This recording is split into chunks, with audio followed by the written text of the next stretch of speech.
Hey yo you lot, and welcome to another sexy episode of News You Might Have Missed.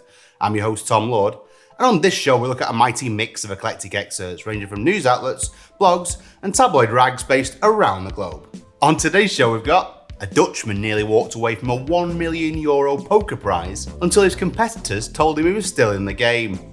A political party in Germany is calling for kebabs to be subsidised, and a French millionaire has left their housekeeper with the entirety of their estate. But first, the record for the world's longest baguette is back in French hands after 5 years. According to NU.NL, a group of French bakers in the municipality of Choisnes set the world record for the longest baguette on Sunday. The baguette was 140 metres and 53 centimetres long. The record was previously taken away from France by Italy, who won the world record for the longest baguette in 2019.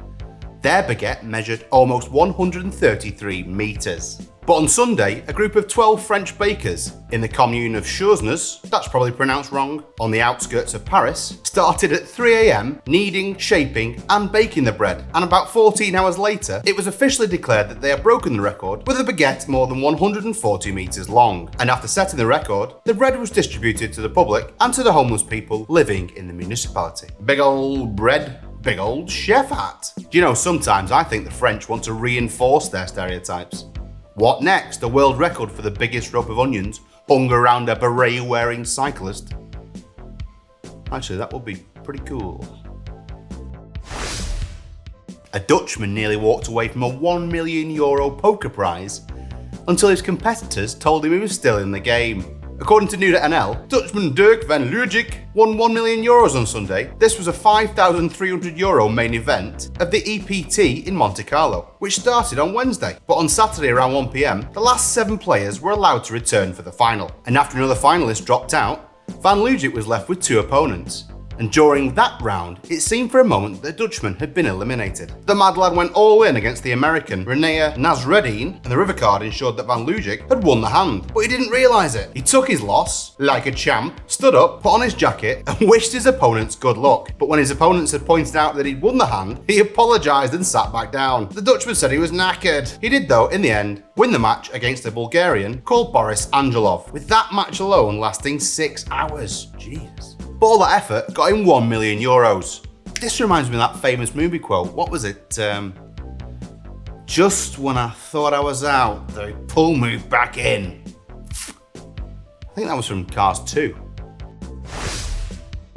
A French millionaire has left their housekeeper with the entirety of their estate. According to RTL News, Thailand's Nutwalai Phuphongta has become an instant millionaire. What's with the names I can't pronounce today? The 49-year-old woman worked for years as a housekeeper on the Thai island of Koh Samui for the French woman Catherine Delacote. But when she died this week, it turned out that Delacote's entire inheritance went to her housekeeper. Delacote moved to the island beloved by tourists in 2012 with her then husband.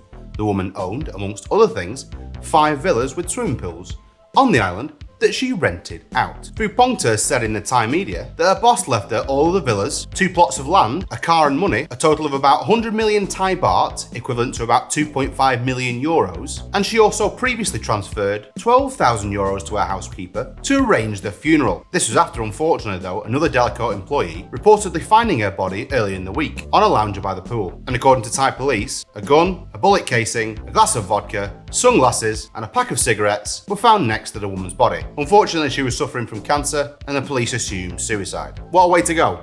On your own terms before cancer rips you to bits. But my immediate thought was that the last work the housekeeper will ever have to do is to clean their boss's brains off the parasol.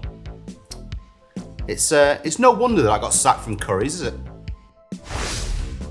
Police searching for a stolen drill ended up finding over 1,000 stolen items. According to the BBC, a search for a power tool fitted with a tracking device has led to the discovery of more than 1,000 suspected stolen items from all across the country. Kent Police said that the combined value of all the items, including power tools, a quad bike and 6 caravans, could be more than £500,000. 7 arrests were made in Cranbrook, Kent, when rural task force officers, assisted by Thames Valley Police, executed a warrant on the 26th of April. And Sergeant Ross Hayborn said officers hoped to reunite as many of the items as possible with their owners. And from this find, 5 local men, aged 18 to 44, were arrested alongside a 19-year-old woman and a 17-year-old boy on suspicion of multiple offences relating to theft, and they've now been released on bail. The police have said they're going to release a comprehensive list to the public, but unfortunately, proof of ownership or purchase would be needed to claim any of the items. Tool thieves, eh?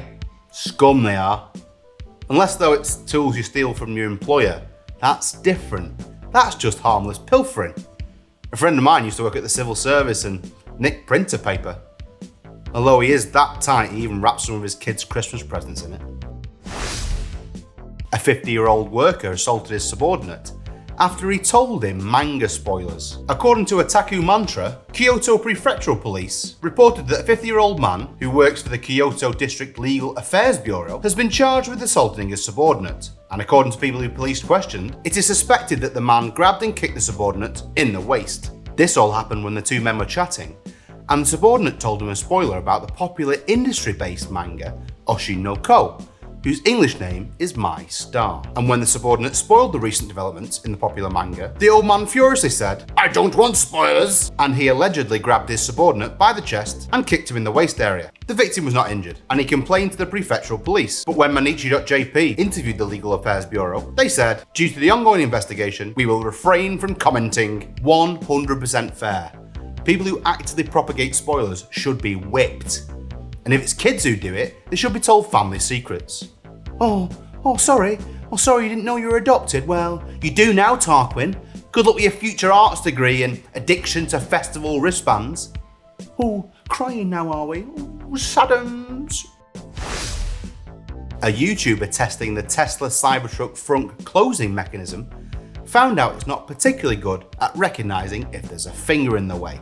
According to Business Insider, Tesla released an update to make the Tesla Cybertruck frunk safer when it closes. So YouTuber Jeremy Judkins tested out whether the update actually made the frunk safer by closing the frunk on a carrot, a cucumber, a banana, and eventually his finger. The recent update is supposed to better detect obstructions before the frunk finishes closing, and follows a series of viral videos of the frunk slicing through carrots whilst closing. The YouTuber started the video by closing the frunk with the prior update installed, and the frunk chopped all the produce that was placed in the front gap. He said, "It's destroying everything," but then he did the same test with the update installed and was impressed by the improvement. He said, "We witnessed it destroy a ton of vegetables, and then post-update, it did nothing. But when Judkins tried putting a thin tip of carrot in the frunk, it did break off." He said that left people wondering if a fingertip would also come off if it got caught in the frunk. He then built up with bigger body parts, but then finally placed his finger in the frunk. The frunk then closed on his finger and left it shaking with a dent and what looked like a small cut or skin tear. He said, "I kind of looked down on it and I was a little freaked out because I didn't know how to open it up." But a lead Cybertruck engineer said he did the video wrong. The engineer said, "The frunk increases in pressure every single time it closes and detects resistance. And so it's going to assume you want to close the frunk and maybe like a bag is getting in the way, which would make it close harder." I feel like I'm going to sound like my granddad here, but what's wrong with a door you have to close yourself? If it breaks, surely you'll have to provide your firstborn as collateral to finance the repair it'll need. And more importantly, if my Cybertruck gains sentience on the day that the machines finally do rise up, it's going to cut my head off. Ex-winners of Britain in Bloom have been told to go on a £165 course to hang flower baskets.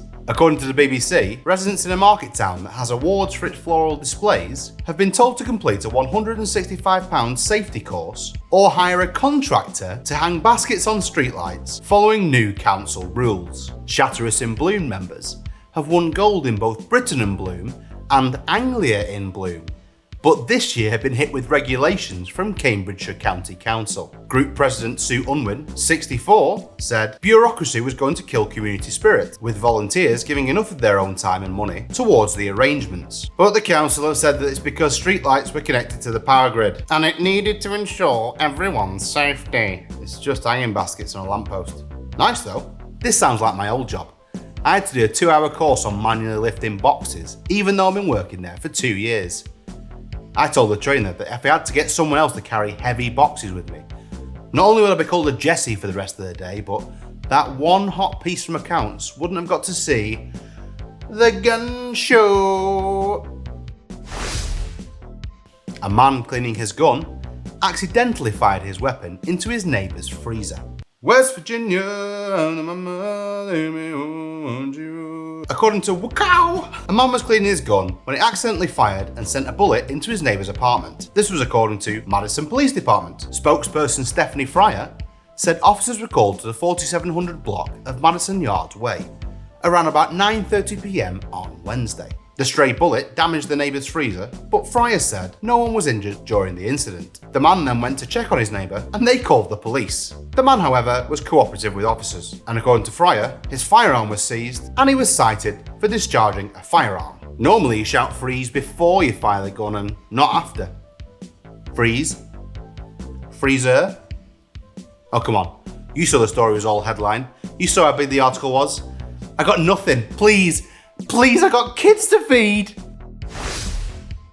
Pokemon Go players are altering public maps to catch rare Pokemon. According to Ars Technica, OpenStreetMap contributors have been dealing with Pokemon Go players for years. Pokemon Go, hottest mobile game of 2016, still pulls in hundreds of millions of dollars a year from tens of millions of monthly active players. But two of the latest additions, Wiglet and Wugtrio, live on beaches and kind of look like garden eels. And as Pokemon Go uses a biome system that restricts certain Pokemon to types of real-world terrain, like forests, mountains, and beaches, as aquatic Pokemon, Wiglet and Wugtrio show up in the beach biome. And that's a problem for people who don't live near a beach, as some of those players have been adding fake beaches to the OpenStreetMap, so they could have easier access to the beach biome in Pokemon Go. And OpenStreetMap contributors have discovered beaches that were actually located in residential backyards, golf courses, and sports fields. It's unclear how often Niantic, the Pokemon Go creator, is pulling new map data from OSM, so the fake biomes may be messing up map data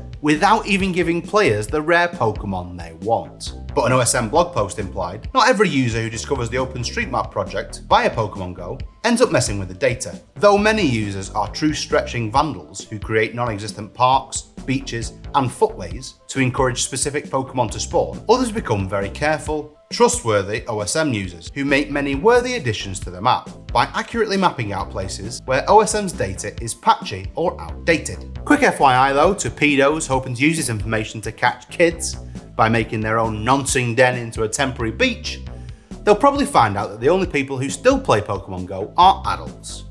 Adults who have working ball-kicking limbs, and adults who very quickly call the police. A political party in Germany is calling for kebabs to be subsidised. According to Sky News, the cost of kebabs has become something of a running joke in German politics, with Chancellor Olaf Scholz remarking that everywhere he goes, he's asked about it. Needs to be way greasier. Some people in Germany fear that the price of the dish could surpass €10, and the German Left Party has reportedly proposed using state funds to cap the price of kebabs at €4.90. and then €2.50 specifically for young people. The meaty flatbread meal, one of Germany's de facto national dishes, currently averages around €7.9, a number the Left Party says is going up with inflation. And Kathy Gable, a member of the Left Party's executive committee, told BILD, when young people demand, Olaf, make the kebab cheaper, then it's not an internet joke, but a serious cry for help. Listen, German politics throughout history has been a bit sketchy at times, but policies like this might just bring us back into Europe. The local meat shaver near me now charges extra for salad. Extra for salad? You need that to offset the taste of dog meat and erroneous white garlic sauce. Woolworths have told 79,000 people they've won a prize before going back on it. According to RNZ, Woolworths has apologised to thousands of customers after mistakenly telling about 79,000 people they'd won a competition. The email for the Big Night In prize was meant to be sent to about 1,000 winning customers. Instead, 79,000 extra so-called winners were sent the same email, awarding them 4,000 points towards the supermarket's everyday rewards card system, which equals about $30 worth of groceries. Disappointed customers who initially celebrated their shopping windfall are calling on the grocer to honour the prize, saying it's not good enough and threatening to take their business elsewhere. But those 79,000 unlucky customers subsequently received an apology letter, which read, earlier today you might have received an email from us about our big night in prize draw last week, telling you that you won a prize. Unfortunately, we made a mistake and sent that email to some customers who weren't drawn. We're sorry to inform you that you were one of those customers, but as an apology, Woolworths granted 500 points to those customers that they had mistakenly emailed. But customers were taken to social media to vent their upset and frustration, with one calling the mix-up bullshit. And another customer said, I've never won anything in my life. Sad. So very disappointed to get the retraction email today. I thought I'd won a cool prize once when the person on the other end of the phone said my name and announced, "You've got it, kid." Chlamydia, though, is not a prize. Who knew you could get it from toilet seats, eh? I mean, at least that's what my ex said. A homeless woman has been found living in a supermarket's rooftop sign. According to AP News, contractors curious about an extension cord on the roof of a Michigan grocery store made a mad discovery. A 34-year-old woman was living inside the business sign with enough space for a computer, a printer, and a coffee maker. Officer Brennan Warren of the Midland Police Department said she was homeless, and it's a story that makes you scratch your head. Just somebody living up in a sign. The woman, who was found on April the 23rd and whose name was not released, told police that she had a job elsewhere, but had been living inside the family fair sign for roughly a year. According to Warren, the sign structure she was living in was probably about 5 feet by 8 feet and had a door and was accessible from the roof. He also said there was some flooring laid down, a mini desk, her clothing, a Keurig coffee maker, a printer, and a computer. Things you'd have in your house. 5 foot by 8 foot, eh? Pretty small. But you know what they say, location, location, location. And if that location was in London, that place would probably be £2 grand a month. Thanks for watching. Please like, comment and subscribe if you do so fancy. Also, if you think there's any news that we might have missed, please get in contact on the email in the description below. See you next time for another jam-packed news you might have missed. Stay gravy.